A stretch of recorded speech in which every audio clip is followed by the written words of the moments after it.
Everyone, welcome back to my channel which is Arushi's notes. आज हमने पढ़ना है क्लास 11th का चैप्टर नंबर 12 मिनरल और न्यूट्रिशन। मैंने अपनी पिछले वीडियो में उसके कुछ स्टार्टिंग के पॉइंट्स कराए थे, जो कि था methods to study the mineral requirement of plants. ठीक है, फिर उसके बाद हमने पढ़ा था इसेंशियल मिनरल एलिमेंट्स, और उसके बाद पढ़ा था कि क्या क्राइटेरिया है जिसके हम बेसिस पे बताते हैं कि ये एलिमेंट ज़रूरी है या ये एलिमेंट ज़रूरी नहीं है। ठीक है, हमने तीन मतलब कि क्राइटेरियाज पढ़े थे।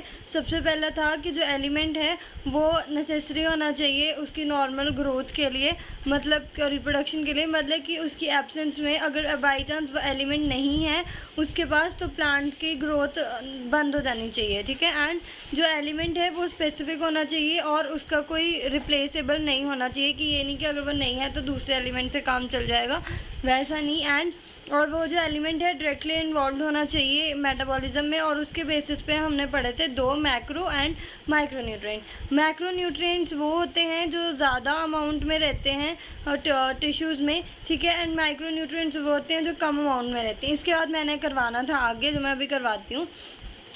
तो micro nutrient generally plant tissues में बहुत ज़्यादा अमाउंट में प्रेजेंट होंगे। ठीक है, क्योंकि नाम से ही पता लग रहा है मैक्रो हैं तो मतलब कि बहुत ज़्यादा अमाउंट में प्रेजेंट होंगे। एंड मैक्रो न्यूट्रिएंट्स के अंदर आता है carbon, hydrogen, oxygen, nitrogen, phosphorus, sulphur, potassium, calcium and magnesium.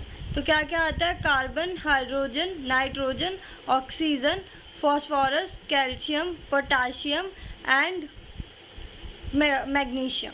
ठीक है, end of these carbon, hydrogen and oxygen mainly carbon dioxide and water से ऑब्टेन किए जाएंगे, और बाकी दो वो सॉइल से ऑब्जॉर्ब करेंगे एज ए न्यूट्रिएंट। ठीक है, मिनरल न्यूट्रिशन के फॉर्म में। एंड माइक्रो न्यूट्रिएंट्स होते हैं जो उनके टिश्यूज़ में कम अमाउंट में प्रेजेंट होते हैं। ठीक है, एंड इसके अंदर आता है iron, manganese, copper, molybdenum, zinc, boron, chlorine and nickel. ठीक है, so in addition to the 17 essential element जो ऊपर नेम किए हैं, कुछ और भी बेनिफिशियल एलिमेंट्स हैं जैसे sodium, silicon, cobalt and selenium. वो हायर प्लांट्स को उनकी ज़रूरत पड़ती है। Essential elements can be group into the 4 categories. ठीक है, उनके फंक्शन के बेसिस पे हमने एसेंशियल एलिमेंट्स को 4 कैटेगरीज में डिवाइड किया है। Essential elements as a components of biomolecules and structural elements of cell, कि वो एलिमेंट जो एक बायोमोलिक्यूल्स होते हैं कम्युनिटी सेल का, जो स्ट्रक्चरल एलिमेंट होते हैं सेल्स के, वो हैं carbon, hydrogen, oxygen and nitrogen. और वो एलिमेंट जो energy related chemical compounds represent करेंगे वो है magnesium in the chlorophyll and phosphorus in the ATP.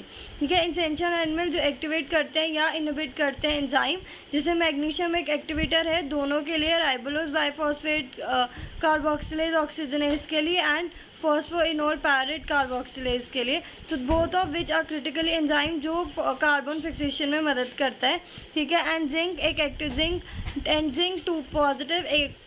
Zinc two positive एक एक्टिवेटर है of the alcohol dehydrogenase and molybdenum of nitrogenase during the nitrogen metabolism. और कुछ essential elements alter कर सकते हैं ऑस्मोटिक पोटेंशियल सेल का। ठीक है, एंड पोटेशियम बहुत इंपॉर्टेंट रोल प्ले करता है ओपनिंग एंड क्लोजिंग में। उसके बाद इन सब का रोल क्या है?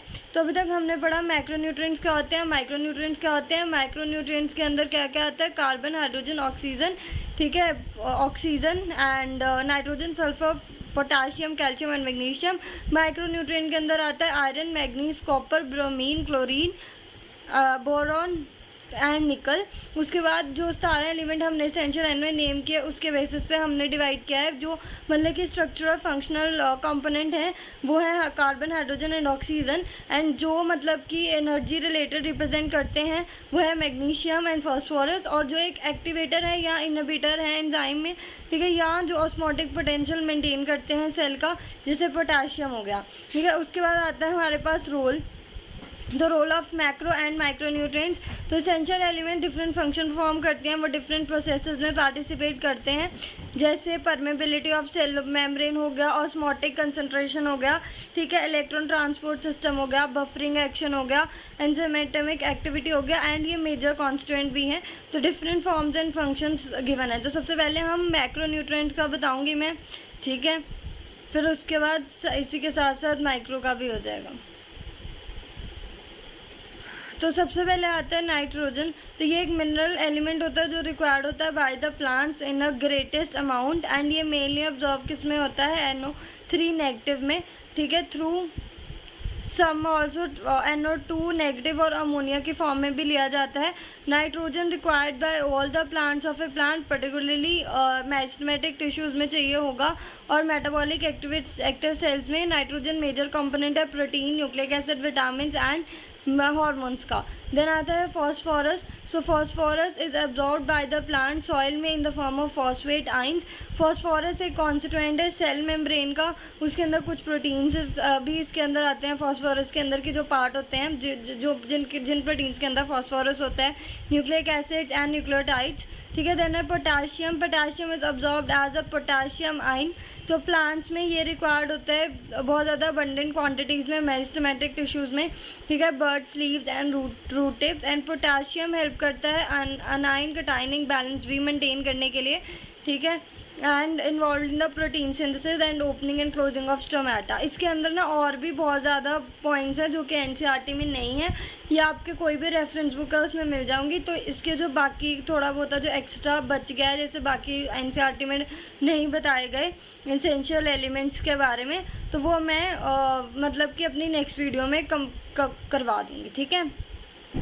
तो अभी जितने NCERT में कराए हैं वो देख लेते हैं, ठीक है। तो पोटेशियम आइन जैसे मैंने बताया कि अबंडेंट में होगा meristematic tissues, buds, leaves and root tips, and ये अनाइनिक कटाइनिक बैलेंस भी मेंटेन करता है, ठीक है, एंड ये प्रोटीन सिंथेसिस में भी मदद करता है, and opening and closing of stomata में भी मदद करता है, ठीक है। And plant absorb calcium soil से in the form of calcium ion में, ठीक है। कैल्शियम रिक्वायर्ड होता है by the meristematic and differentiating tissues, and cell divisions में वो सेल वॉल के सिंथेसिस में मदद करता है, particularly as a calcium pectate in the middle lamella, and ये माइटोटिक स्पिंडल में भी फॉर्म करेगा, and it accumulate in the older leaves, ठीक है। एंड ये इन्वॉल्व होता है नॉर्मल फंक्शनिंग में भी, ठीक है, एंड ये एक्टिवेट करता है certain enzymes and major role play करता है in the regulating metabolic activities, and ये ऑब्जॉर्व होता है बाय द प्लांट्स किसकी फॉर्म में। अब ये मैग्नीशियम का बता रही हूँ मैं कि मैग्नीशियम Mg2 पॉजिटिव की फॉर्म में ऑब्जॉर्व होगा, एंड ये एक्टिवेट करता है एंजाइम,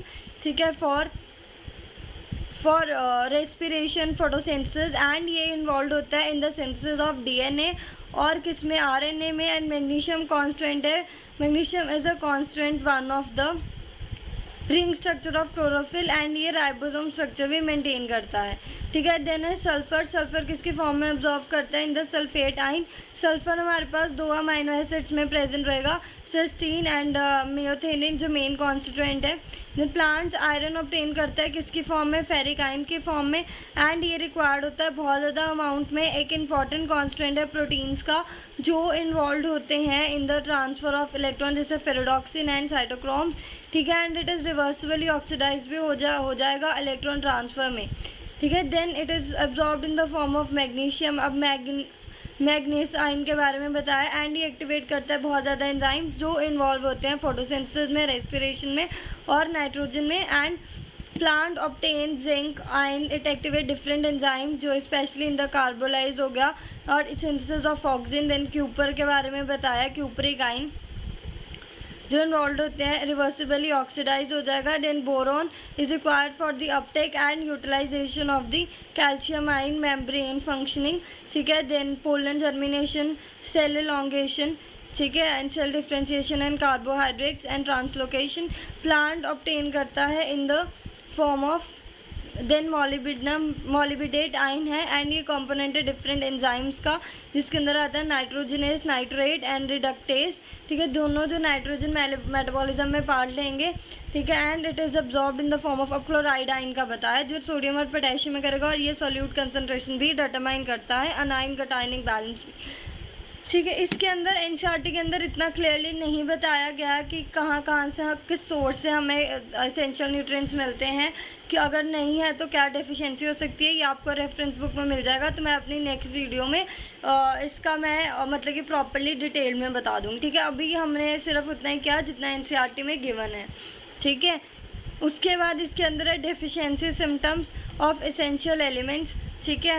तो जब भी सप्लाई होती है किसी भी एलिमेंट की, ठीक है, अगर वो लिमिटेड हो जाती है तो उसको क्या हो जाती है, कमी हो जाती है। तो कंसंट्रेशन अगर कम होगी इन प्लांट की, जो उनको जितनी चाहिए, तो उससे डेफिशिएंट बोला जाता है, डेफिशिएंट, एंड उसको डेफिशिएंसी सिम्टम्स आ जाते हैं और उसकी कमी हो जाती है उस एलिमेंट की, ठीक है।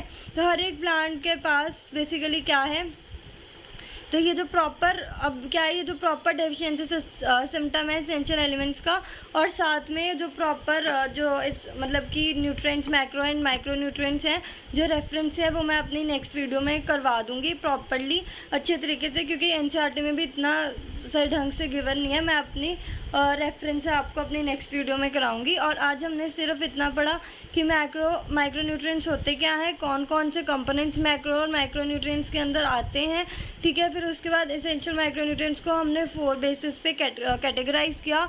उसके बाद नाइट्रोजन का क्या फंक्शन है, फॉस्फोरस का क्या फंक्शन है, पोटाशियम का, कैल्शियम का, ठीक है।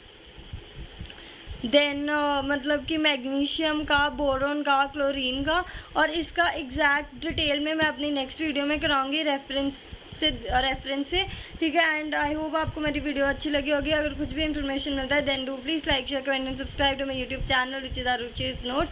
और मेरी एक रिक्वेस्ट है कि आप प्लीज़ मेरे जल्दी से जल्दी 140 सब्सक्राइबर करवा दो। अगर आप करवा दोगे तो मुझे बहुत ज़्यादा खुशी होगी। अगर आपको कुछ भी डाउट है तो प्लीज़ आप कमेंट सेक्शन में लिख सकते हो, मैं पूरी कोशिश करूँगी आपके सारे डाउट क्लेरिफाई करने की। And once again I am saying that please do like, share, comment and subscribe to my YouTube channel which is Arushi's notes. Thank you and bye.